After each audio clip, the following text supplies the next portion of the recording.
Hey, welcome back to the Disney Plus Everyday Challenge, and today we have, I'm going to see if I can get this right, Yuzuru Hanyu Ice Story 2023 Gift at Tokyo Dome. That is a very convoluted title, but it pretty much sums up everything that's going on here. This is an ice show that takes place in 2023. It's called The Gift, and the skater is world champion Olympic skater, figure skater, Yuzuru Hanyu. Now, if you haven't heard of him, you probably don't follow figure skating or ice skating or anything else in the Olympics or in Japan or anything else. He is an icon. He is the big deal. This guy is not even 30 years old yet, but he is one of the top, if not the top, ice skater in the world. Now, when I was about to watch this, I realized, oh, good, ice skating. Well, I can watch that. It's 2 hours and 43 minutes long. I'm like, maybe I could break it up into half-hour chunks and digest it slowly over time, maybe, because this is not exactly, Avengers Endgame, okay? It's just not. It's just not. It's ice skating. It's a guy ice skating, or so I thought. It's when I say ice show, that might mean different things to different people. In America, when we have ice shows, it's usually like people in costume outfits. Disney does a lot of these things as well. They'll theme it after whatever the popular film is of the day or the animated characters of a certain thing, and it's Disney on Ice. I've seen a lot of these when I was a little kid at an ice skating rink near me in a big arena, and parents would take us to go see ice skating animals.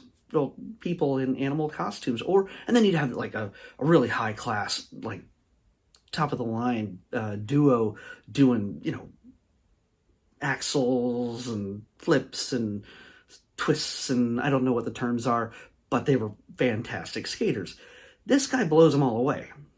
And if it was just skating, yeah, I can understand that going, oh, no, not 2 hours and 43 minutes, maybe 43 minutes of ice skating, but not 2 hours and 43 minutes.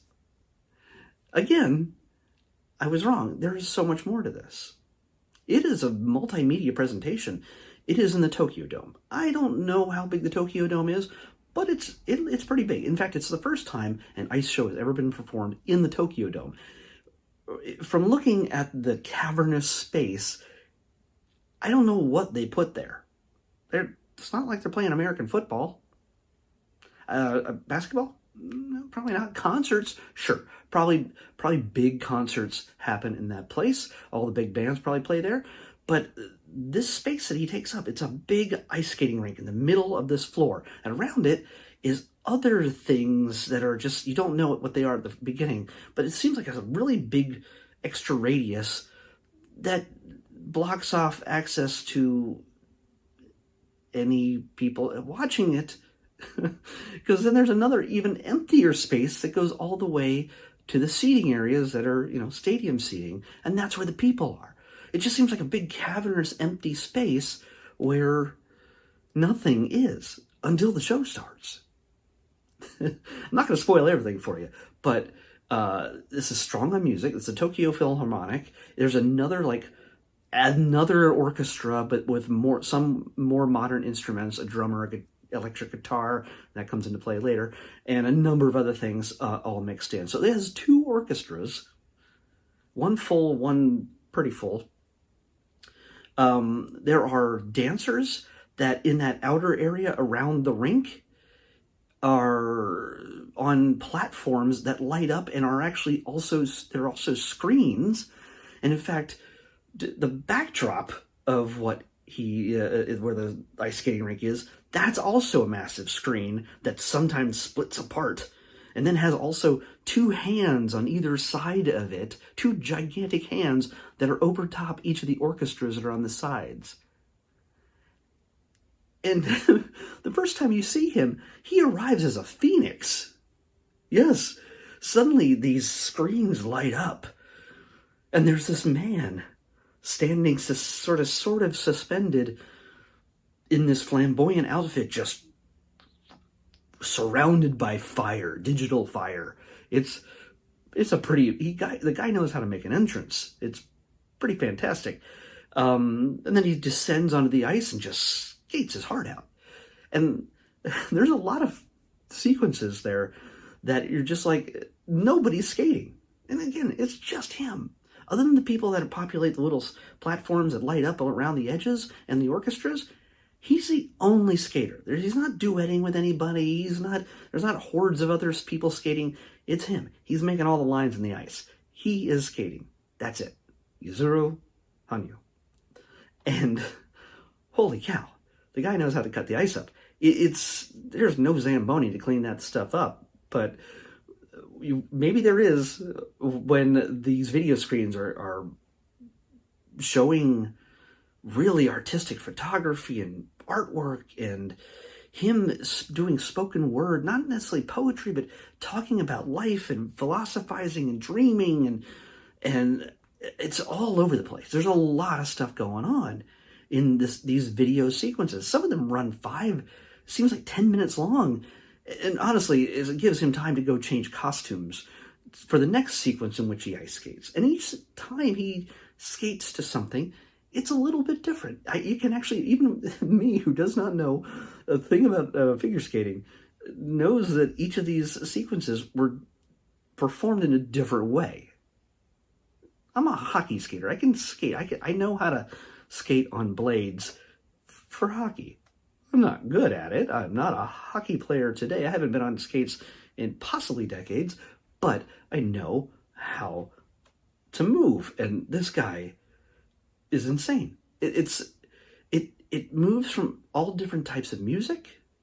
At one point, Prince, yes, Prince, who's long passed, but Prince's Let's Go Crazy starts playing. And those different rock band guys I mentioned are now populating the platforms around the ice rink, and they're rocking out. It's Prince's voice, and I swear for most of it, it has to be the original track for Let's Go Crazy. But at the end, the guitarist is actually playing the solo. Let's Go Crazy. And then Robbie Williams, Let Me Entertain You. He comes out and he starts skating to that. And there's all sorts of like Vegas lights flashing up on the screen, and it's just insanity. And he's really just playing to the crowd, where everything was much more regal and formal and more ice skating, Olympic level ice skating. This is more about showmanship and just really pumping up the crowd, and people are waving their glow sticks around. And then there's a song, a J-pop song. Forgive me if it's not J-pop, but it's a pop song from Japan. It's from a band called Ado, whatever it's called. It's however you pronounce it. It's ADO. And, people just starting going wild. There's also all these just different things happening. Eventually he moves into Phantom of the Opera. He skates to Phantom of the Opera. And I don't even know if we're even an hour into the film, into the performance. Maybe an hour and a half at this point. I don't know. But I'm just like, I don't know if this is going to end. I think 2 hours and 43 minutes is just a thing to trick you. Because I looked at it, I was scrubbing a little forward to see if anything changes. I didn't click on it, but because I kept watching it uncut. Not. I think I might have paused it to go to the bathroom at one point. But there's an hour left at one point, and the show is technically over. The credits on the screens in the stadium start rolling up for anybody in the stadium. There's no credits on our screen, but it's technically the end of the show for the people in the auditorium. And it's like all the people who are in charge of lighting and the orchestras and everybody who played a trombone and people who, set the stage, people who made the churros. I don't know. Literally everybody is mentioned in these things. And that technically ends the show until, of course, it's an encore. And he comes out and he spends a few moments on his skates in a nice cozy sweater at this point, thanking everybody, thanking the orchestras, thanking the crew, thanking so many people, thanking the audience. I'm thinking, there's an hour left. What is going on? And he then eventually goes into this sort of free-form ice skating performance that is not choreographed. It is just him skating off the rails to the hilt. Just, in fact, the reason why I know this is because that a half hour of that last hour is that encore presentation. Then the last half hour is the after show, where it's off stage and you see his reaction to the end of the thing, because he put everything into this. People praising him backstage, congratulating him, and then he goes into an interview where nobody's asking questions. He's just talking to somebody. And you get to know who he is. You get to know what he's like. He seems pretty humble. He seems pretty genuine. He seems pretty kind of lonely. But he's poured his heart out. He's really vulnerable.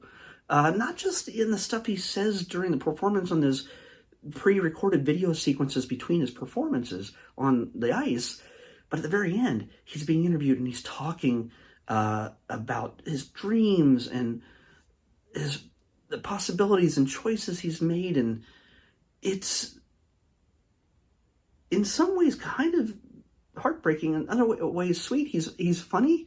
He's actually, it's all in Japanese, by the way. It's all you have to turn on the subtitles. You're going to make sure just saying this, you're going to want to turn on the subtitles for the entire thing. Not just the end part, but for the entire thing. I don't think there's automatic subtitles. You got to turn them on if you don't speak Japanese. So you get to see him break down in tears after the end of the first main sequence of the thing. And then he explains what he was doing in his final encore presentation performance on that ice. And even if you don't know ice skating, you know that guy is just literally just going nuts. And he is just, whatever he was feeling, he just was letting it out. And it's pretty dang impressive. Like, it's unhinged. There's little control, but he takes no hesitation in thanking everyone for being there. In fact, one point he pulls off his microphone, and before he takes off the microphone, he asks everybody to be quiet for a moment of silence. Pulls off his microphone and just screams at the top of his lungs, "Thank you so much," in Japanese.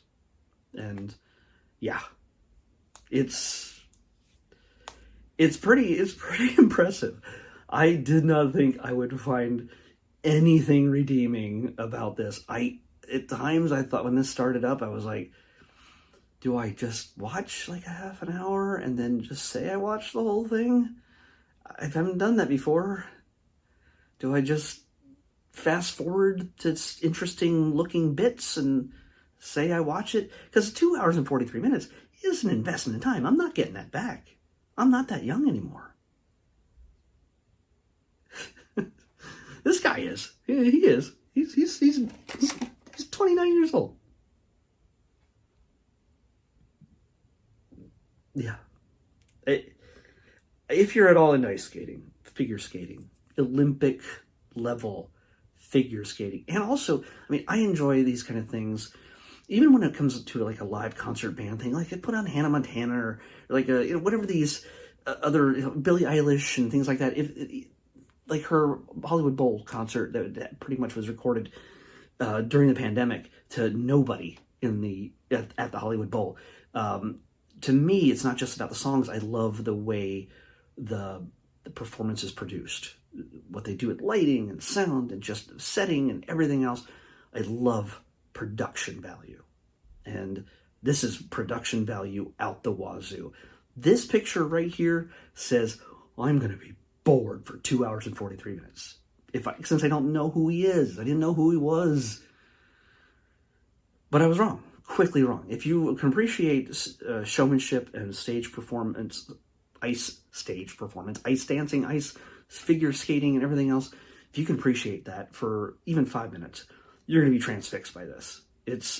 I didn't think I would say, oh my gosh, you should watch this. But even if you're not super into this, it will surprise you. And there's a lot of times I was not listening to anything he was saying. At times I had to look away and was working on something else while he was talking. And maybe he was pouring his heart out in some points when I did see, but maybe he was doing it even more that I missed. But visually it's stunning. Audibly it's stunning. And he is a fantastic skater. If I was in Tokyo and they said, hey, you want to go to a ice skating thing at the Tokyo Dome? I might have hesitated, but if I had seen this first and I knew he was performing, I'd go. Go in a second. I would go in a second to see this, even if it took 2 hours and 43 minutes to watch.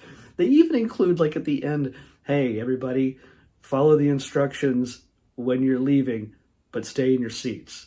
Like that's repeated over and over again. Like, people are trying to leave. Try to do that in an American football stadium. Yeah. Please leave in an orderly manner, but stay in your seats. They included that sequence at the end while he's having a nervous breakdown backstage. Or no, he's not having a nervous breakdown. I think he's just genuinely was exhausted. And yeah, you get to see that last half hour is kind of just a behind the scenes thoughts and the aftermath of everything had done. And I think it adds a certain perspective to it that I didn't expect to see. So it is not a full 2 hours and 43 minutes of skating. It's 5 minutes skating, then 5 minutes of video presentation, then 5 minutes of skating, 5 minutes of video presentation, and like that on and off. So, yeah. I think visually it's something you want to check out if you're into this kind of thing. But if not, yeah, it's not going to change your life. I talked about it enough. Let's pick tomorrow's episode. 126. Yeah, I talked about this a whole lot longer than I thought I would. 126. Oh, wow. Really? I'm going to make sure. 126. Wow, I got a short, a classic short, a goofy classic short, a goofy sports classic short. It's not ice skating, but it's sort of close. It just has no skates. It's very acrobatic. This is Goofy Gymnastics from 1949. Yeah. All right. Goofy does all these sports things, but I'll talk about that tomorrow. If you don't already know, Goofy Gymnastics from 1949 is what we're watching tomorrow on the Disney Plus Everyday Challenge. I'll see you back here tomorrow with that. Bye.